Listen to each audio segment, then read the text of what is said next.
well-proven fact that our presidential election was fair. For the sake of democracy, we must continue moving forward. Please stay home, be safe, and as a community, let's keep moving onward and upward. I applaud the mayor, all of our elected officials, and law enforcement personnel for working diligently to ensure the safety of our community this weekend. I'm honored and pleased to introduce Mayor Ginther.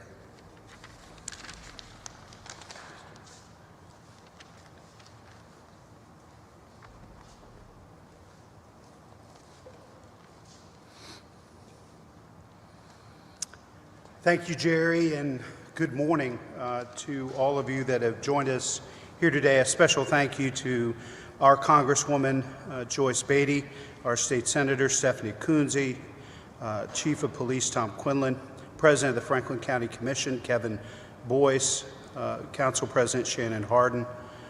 You've just heard from Jerry Saunders, and you will hear momentarily from Dr. J. Love Benton. Our nation is facing a great struggle right now.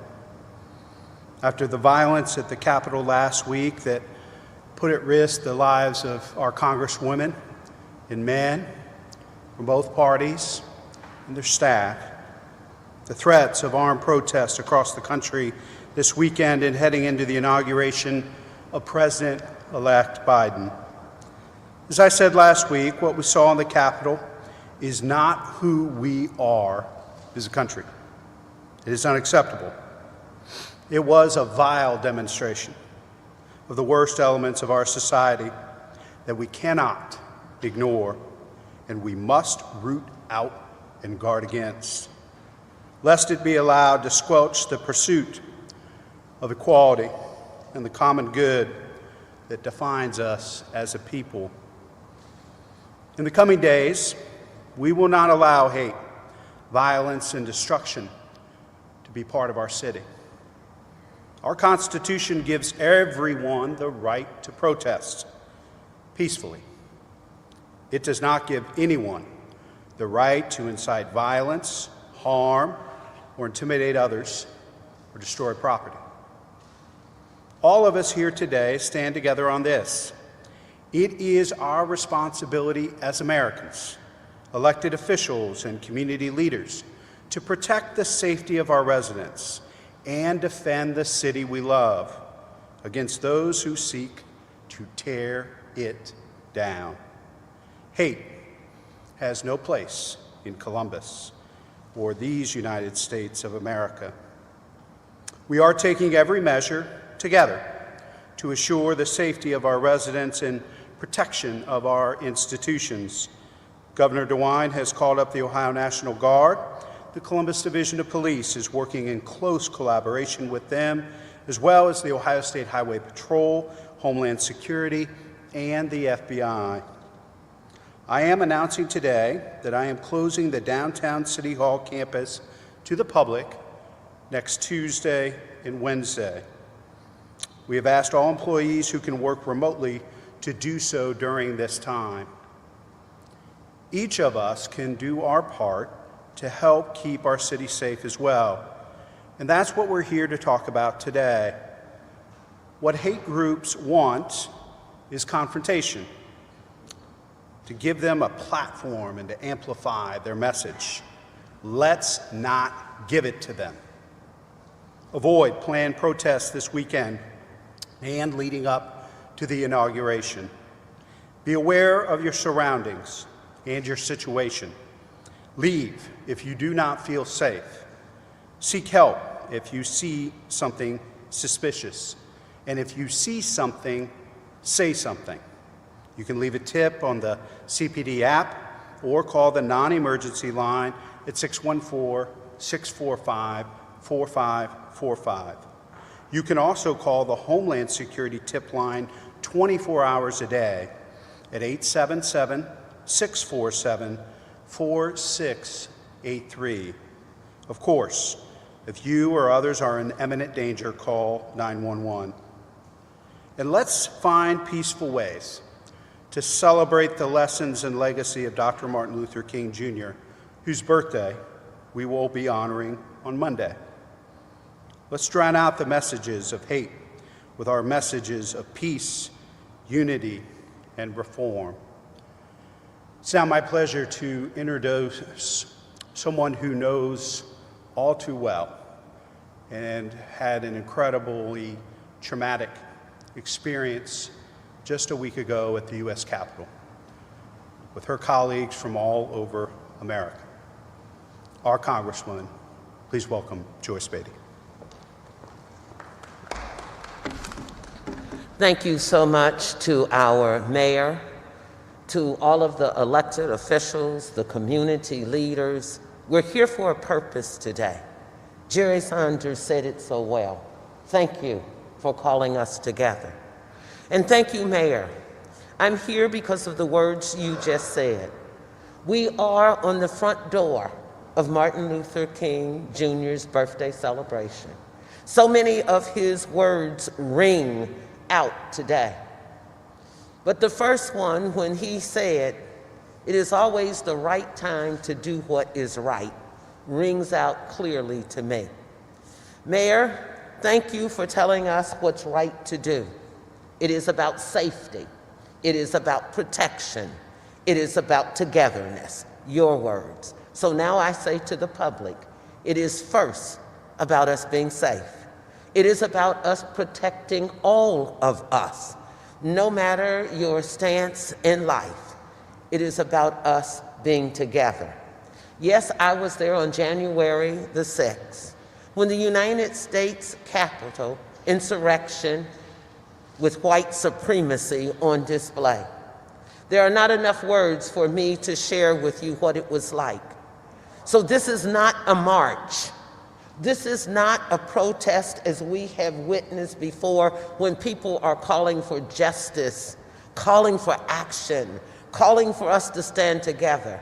This was a riotous, mob, thug group of people who came with hatred, who came to destroy the United States Capitol, who came to harm people.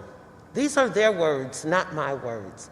So I can say to you, I was there, barricaded in my office with young professionals in the beginning of their career, frightened, panicked, crying, huddled together on the floor under a wood desk, trying to put chairs up to the doors because why? We could hear a gunshot, we could hear glass breaking, gas exploded, and we felt helpless.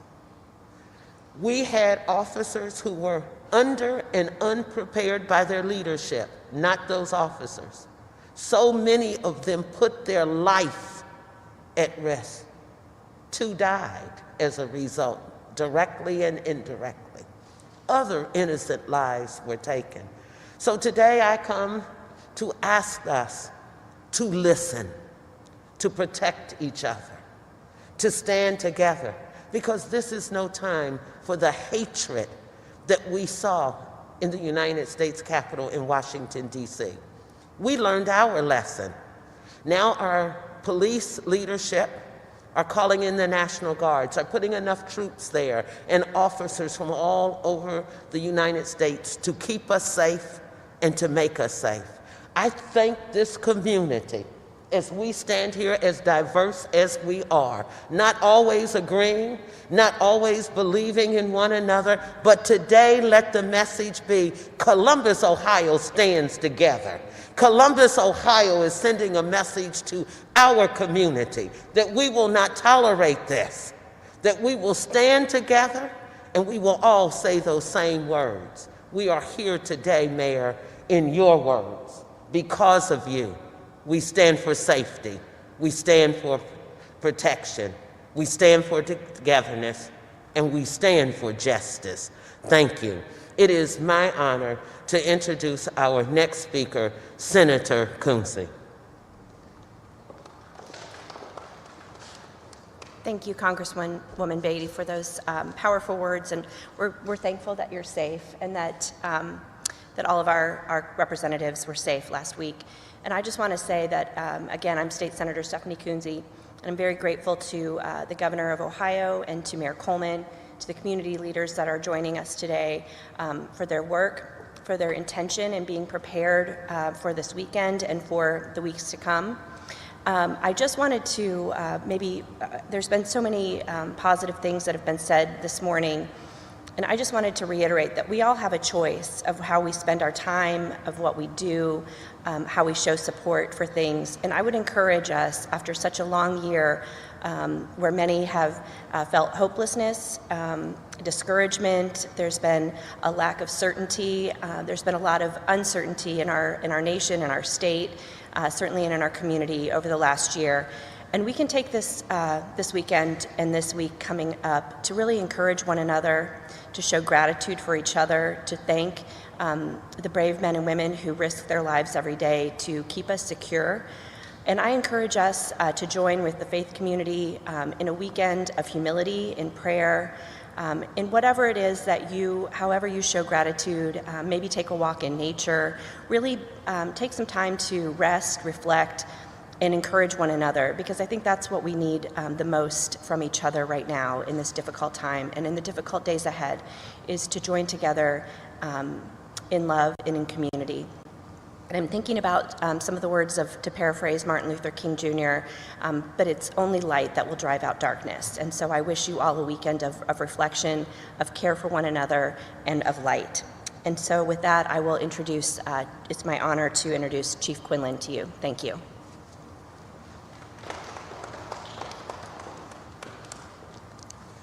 Thank you, Senator. What we saw in the U.S. Capitol should anger law-abiding people. Here in Columbus, we have brought everyone to the table to ensure our city and our capital are safe. We have extensive plans in place to address hazards throughout this weekend and through the inauguration of President-elect Biden. City and state leaders have partnered with all the appropriate stakeholders to engage the resources needed to safeguard our community. No resource that has been requested has been denied. Our officers, firefighters, emergency managers, healthcare workers, and business owners are focused on each doing our part to ensure the safety of all in our city, and are communicating with each other to focus on a unified mission of safety. Because of the legitimate concerns that surround these events, we have extensively prepared and stand ready to preserve law and order here in our capital city. We have examined threats and vulnerabilities to anticipate the needs and best strategies to guide our combined responses. I am asking members of our community, if you do not have business downtown, please avoid the area through this period of uncertainty, specifically September 17th through Wednesday the 20th. If people wish to exercise their rights to free speech, we will make every effort to protect you in doing so.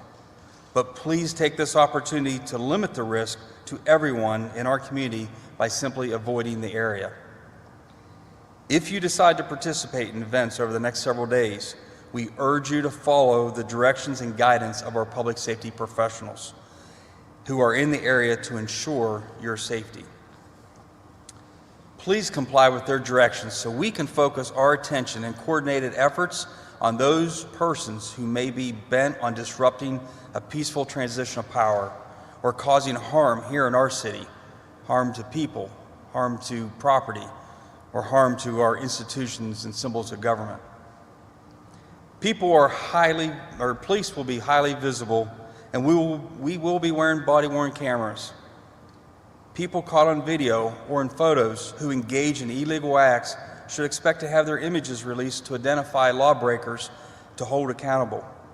If you are arrested in the area, you will be charged with the appropriate crimes and will go to jail. There will be no tolerance for illegal activity, no tolerance for property destruction or causing harm to others or defacing our symbols of government. As the police chief, along with my counterparts at the county, state, and federal agencies, we are prepared for the activities that this city will face over the coming days. We will work in a unified command to ensure this city and our state are well protected. I thank everyone in advance who heed these warnings. On a personal note, having served 9 years in the Ohio National Guard myself, and having been called to service and deployed during my tenure, I'd like to extend my sincere thanks to the men and women of the National Guard for their help here in Columbus. This is truly an example of members of our community leaving civilian life to don the uniform and join the State Highway Patrol and Columbus Police to work in a true partnership to provide for the public safety. I thank all of our citizen soldiers for their support and welcome their participation on our team. And with that, it's my honor to introduce to you Franklin County Commissioner Kevin Boyce.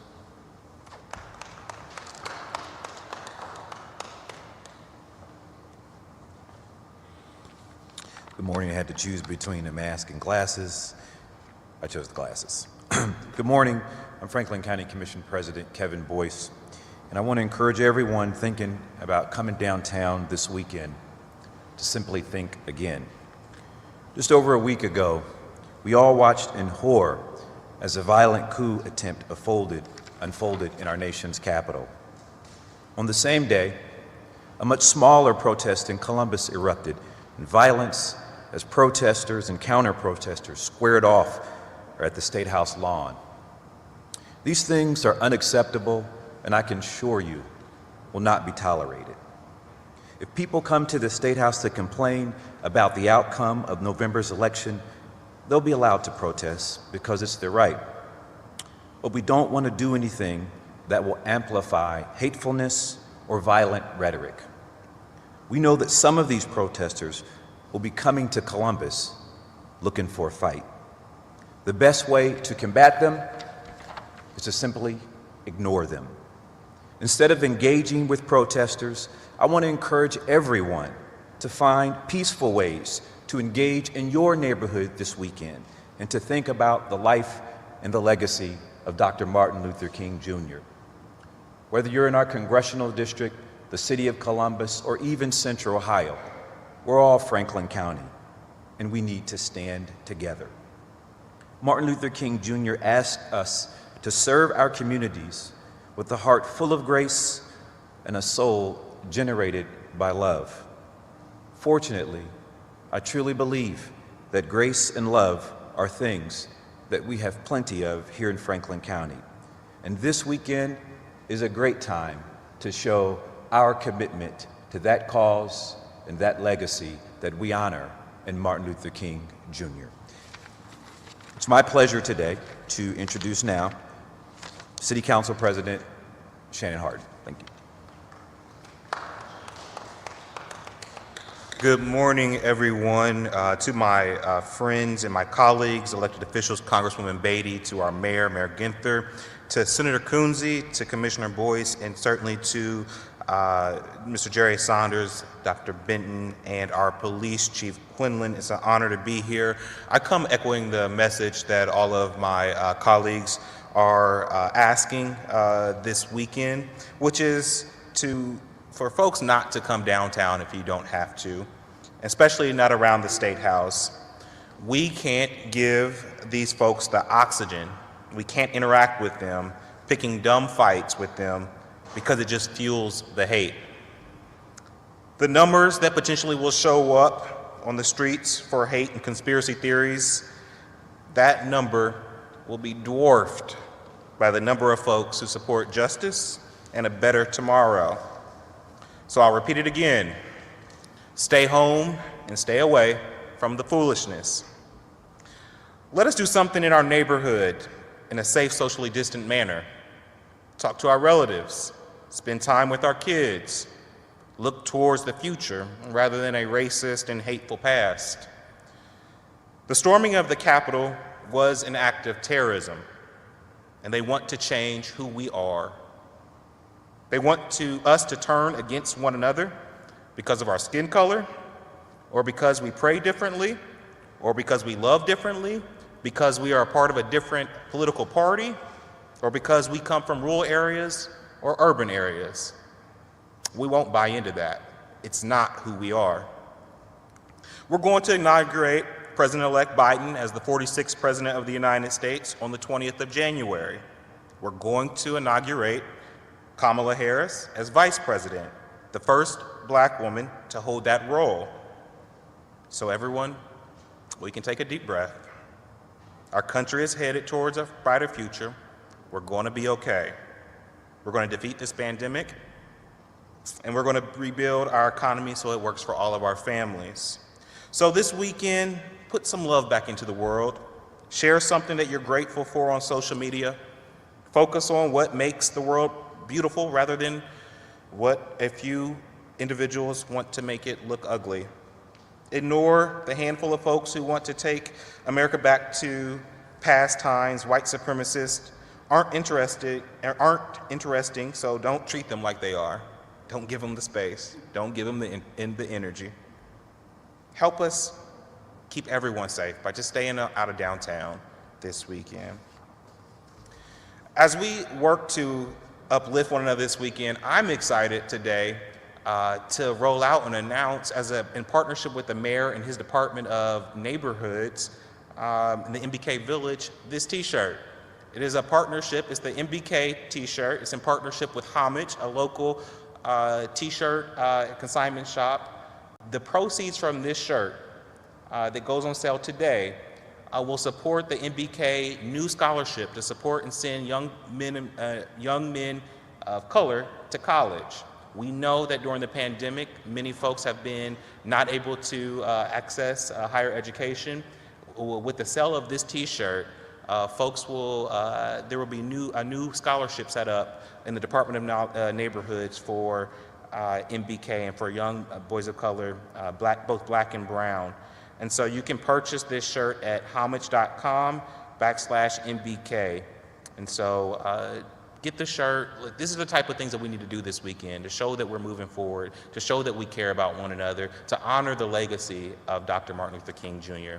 So again, don't let this moment steal our joy. We're going to be okay, Columbus. Let's do what we have to do to stay safe this weekend. Let's honor the legacy of Dr. Martin Luther King Jr.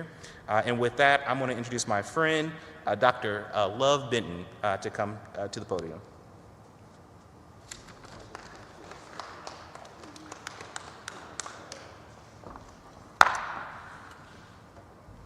Good morning. My name is Dr. J. Love Benton. I am a graduate of The Ohio State University, and I have been active in the Columbus community my entire adult life. I work as an educator. I am a wife, a mother, and I am committed to the issues of equity and justice. I also serve as a member of Chief Quinlan's advisory panel that the mayor appointed last summer. A lot of information has already been shared by all the speakers before me about how we are planning for activities in our cities in the days ahead. I appreciate the opportunity to offer my perspective. I believe people have a right to peaceful protest, a right to make their voices heard. I and so many others in our community continue to lift up Casey Goodson Jr., Andre Hill, and all of the Black lives lost at the hands of law enforcement. But the events being planned this weekend are not about peace, unity, or justice. They are about division and hate. Here in Columbus, we will continue to shed light on racism.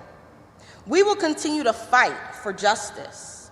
We will continue to push towards systematic change within our justice system, police departments, and educational systems. We will continue to push for truth and humanity. We will continue to stand for equity and equality. We will continue to stand for healing and unity.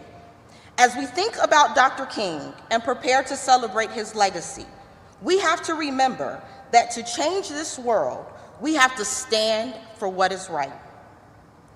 I would like to use this moment to say that I am thankful and I appreciate all of those who have been charged with my and the public safety during these trying times and choose to stand for what is right. We have all learned a lot since this summer's unrest, and it is imperative for us to continue to work towards unity even when we may have different points of view. By doing so, we lift up humanity, we give a voice to the voiceless, and we live to continue the necessary work of the people, for the people, and by the people. We will continue to stand for peace, but we will not stand for fear and intimidation. It has no place in our city. We all have a right to live without threat and harm, but we all must be safe, and we all must stand united. I urge you to stay at home, to stay safe, to stay peaceful over the next several days. Thank you. And I now would like to turn it back over to Mayor Ginther.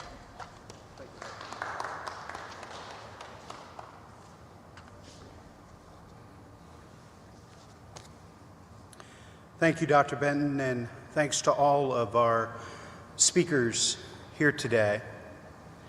As you can see, what we're facing in the coming days is not a Democrat or Republican or independent concern. It's not a black or white concern. It's an American concern. As Dr. Martin Luther King Jr. said, hate cannot drive out hate. Only love can do that. I'll be happy to take a few questions regarding this weekend, but out of respect for the time of all of the speakers that were here today, as you know, as mayor, I have to answer any question that you may have about any subject on your mind, but if we can keep the questions here about this weekend and our preparation over the next week or so, I'd appreciate it, but I will hang around and ask the chief to hang around if you have any additional questions about other matters. Are you going to be removing wastebaskets, mailboxes from around Capitol Square? And also, what does your intelligence tell you about how many protesters are expecting, and also counter-protesters? What are you hearing? I don't think there are any plans to remove trash cans or mailboxes around Capitol Square, Chief.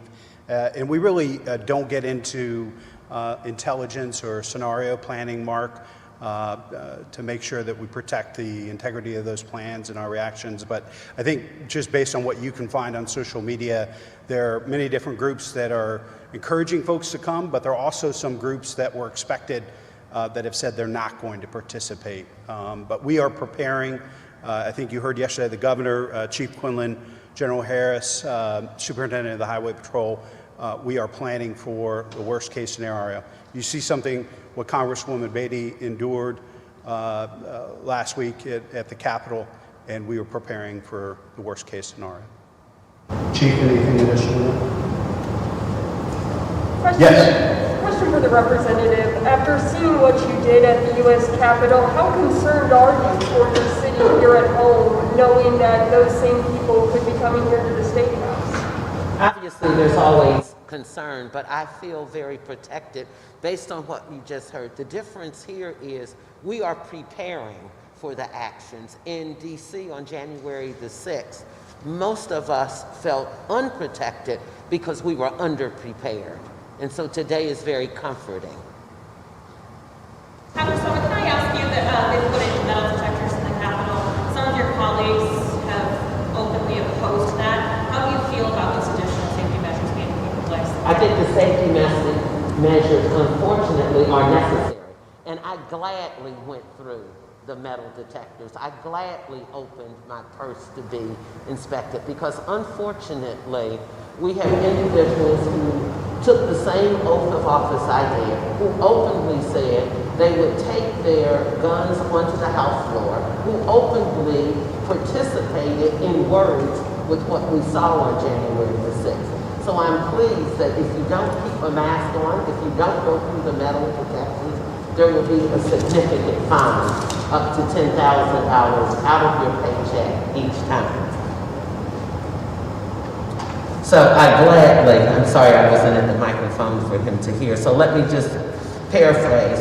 I gladly went through the metal detectors, opened my purse to be inspected. I think it was another way of the Congress protecting 435 of us in those halls and the 100 senators. For those members who chose to openly use their words to incite riots, to say that they wouldn't go through, I think that they are failing the American people. I don't think they're representing us well, and I think there should be consequences to them.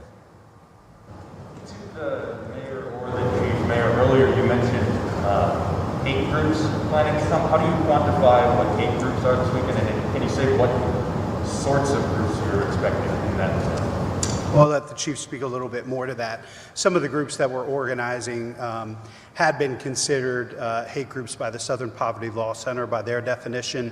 Others are identified as paramilitary insurrectionists, so all groups that we're very concerned about. As the Congresswoman said, what we saw last week was not a protest, it was an insurrection. It was a violent mob that put at risk not only the life of the Vice President of the United States, but the Speaker of the House and all of the staff and our Republican and Democratic members of Congress. That is very different than the types of protests that we've seen before, and why we're taking this so seriously. But that's how we define what is a hate group by the Southern Poverty Law Center's definition, and other groups that follow this, the Anti-Defamation League and others that look at these groups, see the activity they've been involved with, what they believe in, what they're promoting, and in some cases, in Charlottesville and other places, what they've actually done. Chief, any additional? Thank you for the question. So the way police engage this this diagnosis is of who to focus on is really just driven around actions. The decision and determination of whether someone's involved in a hate group is really made after the fact. It's not something that the law enforcement looks at to divide this group versus this group and whether we like what they're saying or dislike what they're saying. We focus on actions and behaviors and match up with crimes. If they commit a crime, we will take the appropriate enforcement action. Now, what happens after that is a prosecutor will look at that and decide if it was based on a hate group or hate bias crime. If that's the case, then from prosecution standpoint, they have the option to enhance the penalty or enhance the level, whether it's an M3 to an M2 or a F5 to an F3. They can enhance it. But from a law enforcement perspective, we simply look at behaviors and actions and enforce those as they apply to the law. You're referencing or researching materials that you're referencing or researching about what's coming, are they more, this is going to happen all over, this is a national event, or is there Columbus specific information that indicates it's going to be here in this state? Well, I think you've all seen the reports that there's a call for all 50 state capitals to for people to converge on and take some type of action, because I think the determination by certain hate groups are that Washington, D.C., after what happened on January 6th, will certainly be much more hardened and ready, and they're hoping to find a weakness somewhere else. We're not going to allow that to happen here. Columbus specific information on that. Again, the intelligence, everything else, we may be able to speak more on it post event, but we're not going to discuss that leading up to the event. Thank you.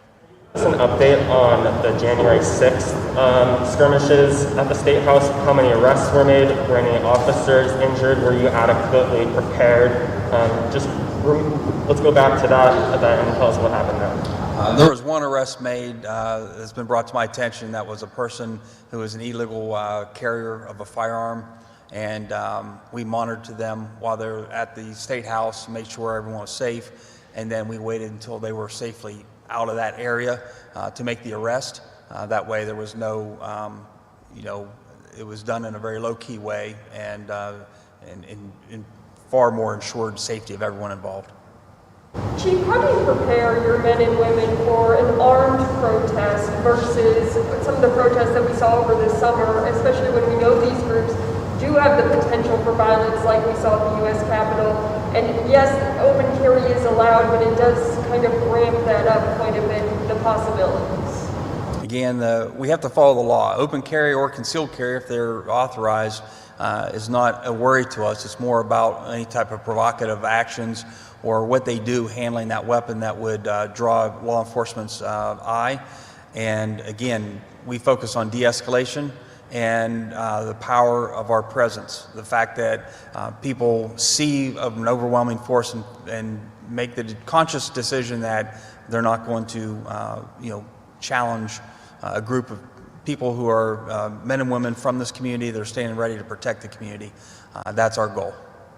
Identity of the person who was arrested, and could you share the identity of the person who was arrested, and are they a member of any militias or hate groups that you've been talking about? No, it's a public record. I don't have the person's name in front of me. I've seen the video and how the arrest was made, but it's a public record. You'd have to ask our public records unit, please. From the police and the city standpoint, how is the preparation different, or is it different for the protests that may happen in the next few days to what happened this summer? Well, certainly, as Congresswoman said, that there's a difference between being unprepared and feeling unsafe and being prepared and feeling safe. In this case, our goal is to be over-prepared and underwhelmed, and so we are fully prepared and putting measures in place to allow for people to freely exercise their legal rights, their constitutional rights, and address those who are not engaging in lawful activities. And that's why we ask very clearly, if you choose to come down and participate, we will do everything we can to protect you in doing so. But there are people, bad actors, who try to infiltrate that group and will try to exploit that group anonymity to try to engage in unlawful activities. Please follow the instructions of law enforcement when we ask you, please move over here, go this direction, do this thing, whatever that may be in this situation. Allow us to single out and kind of surgically target those individuals who need to be removed, and we will reestablish a safe zone so you can come back and continue your free exercise of rights. Why are you concerned about, I know that Sunday is the day that you're expecting people, but why are you concerned about Monday, Tuesday, Wednesday?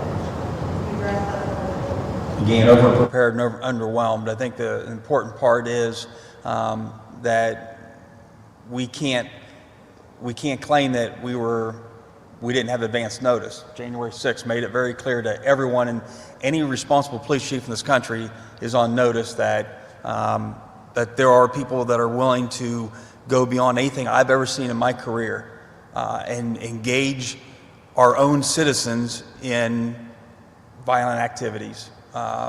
Insurrection, if you will. We are prepared and we have to be. I'm sorry. I think just to follow up, we were contemplating issues with confrontation and violence, even at early vote centers. We were speaking with the governor and making plans as far back as September, because there were threats about armed poll watchers showing up at places. We were certainly anticipating and planning after the election until a winner was declared, leading all the way through Inauguration Day. So we've been having those conversations with the governor, mayors across the state, elections officials. So we fully anticipated this. No one anticipated a riot and an insurrection at the U.S. Capitol the way we saw it, but we have certainly been contemplating this type of violence and confrontation for some time now. And so it's just a natural continuation of that thought process that we think we need to be prepared all the way through the inauguration of the president-elect and the vice president-elect.